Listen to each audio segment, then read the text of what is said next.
Southeast Georgia and the Lowcountry. This is WJCL 22 Morning News. See us now. We could be only hours away from jury deliberations in the trial of Alec Murdaugh, where jurors will go today before that can happen. A Georgia middle school teacher arrested after officers caught him in a closet with a student. Benefits snap back. I'm Amy Lou in Washington with the federal program ending today that helped millions of Americans afford groceries. Thanks so much for joining us this Wednesday morning. It is That's Wednesday. Right. We're on Hump Day. Hump I'm Frank Day. Sokowski. I'm Emma Hamilton. Our meteorologist Jonathan Myers also here with us this morning. And John, tough to mix it up because it is warm again. Yeah, absolutely. No surprise. We've seen February was the third warmest February on record. Wow. So it was very warm throughout the month of February, and it's going to continue as we begin the month of March. Another warm one on tap for us. Mild outside. Temperature starting off mid-60s. We will see clouds this morning, 66 by 8 o'clock, and you can see some high clouds rolling in from the west. But overall today, we will see that mix of sunshine and clouds. More clouds this morning and more sunshine a little later this afternoon. And check out these temperatures for today. Ridgeland and Bluffton, 82 to 84. Mid-80s, Pooler, Glenville, and Alma will also be in the mid-80s later this afternoon. And we may see some record highs the next couple of days. I'll detail that and also tracking out the next chance of rain in less than 10 minutes. All right, thanks so much, Jonathan. Well, we could be only hours away from closing arguments and the start of jury deliberations in the murder trial of Alec Murdaugh. Our Nakaya Carrero, she is live in Colleton County for us this morning. And Nakaya, what can you tell us about the trip jurors will take with the judge at the start of today's hearing?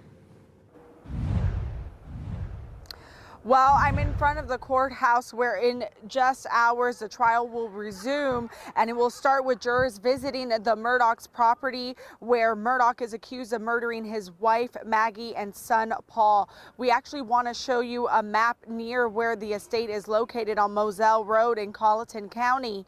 Prosecutors fought a request from Murdaugh's defense team to have jurors visit the site.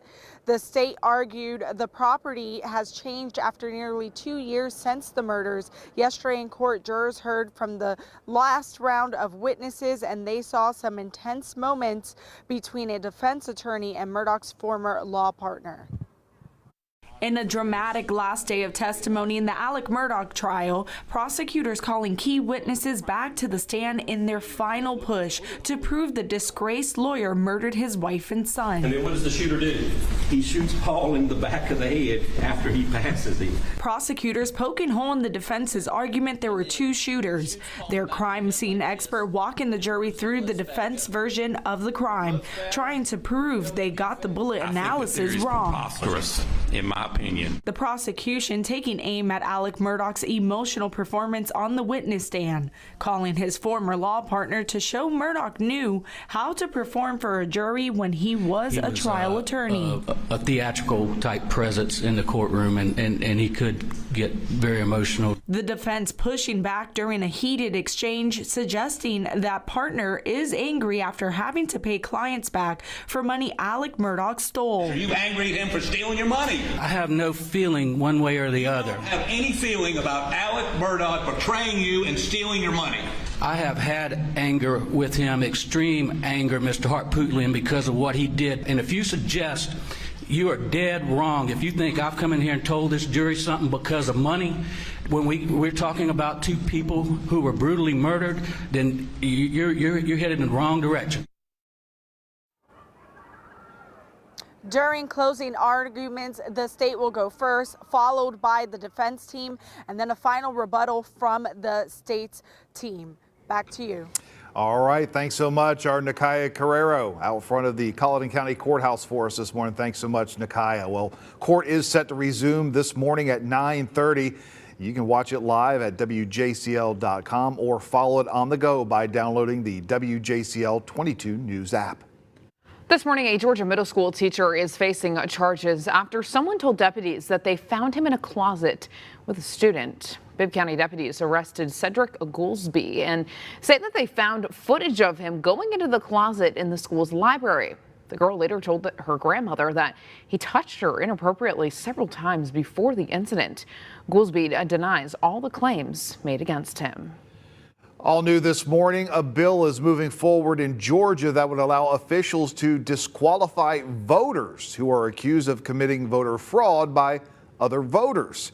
Yesterday, a Senate committee approved a bill which would expand how people in Georgia could challenge the eligibility of other voters. Advocates are worried because they say it could allow change of address data to be used against people who are temporarily moving, like college students or military families.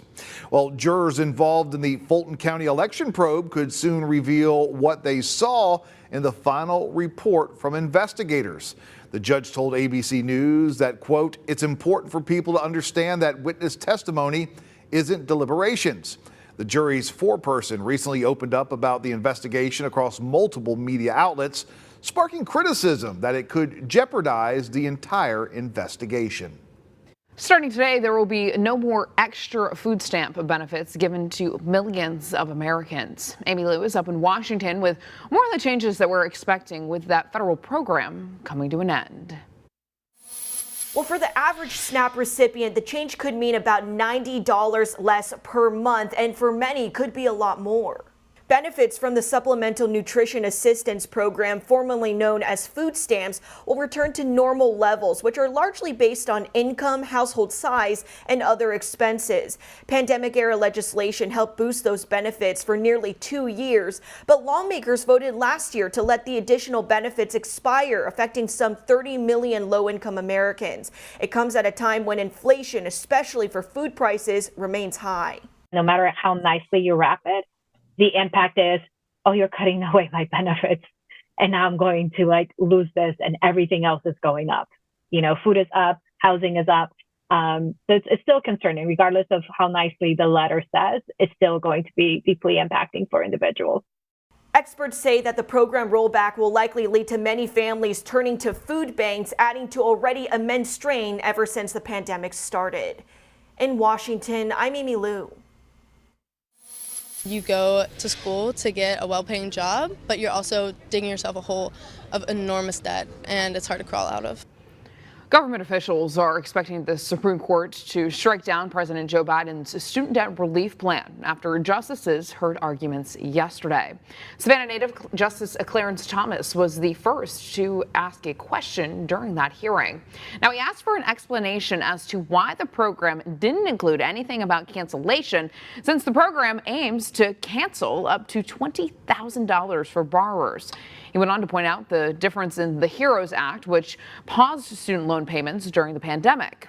Other justices say they believe President Biden has gone too far with his $400 billion forgiveness plan. Most casual observers would say if you're going to give up that much amount of money, if you're going to affect the obligations of that many Americans on a subject that's of great controversy, they would think that's something for Congress to act on. Now, if the Supreme Court strikes down the plan, the Biden administration hasn't developed another option to offer student loan debt relief.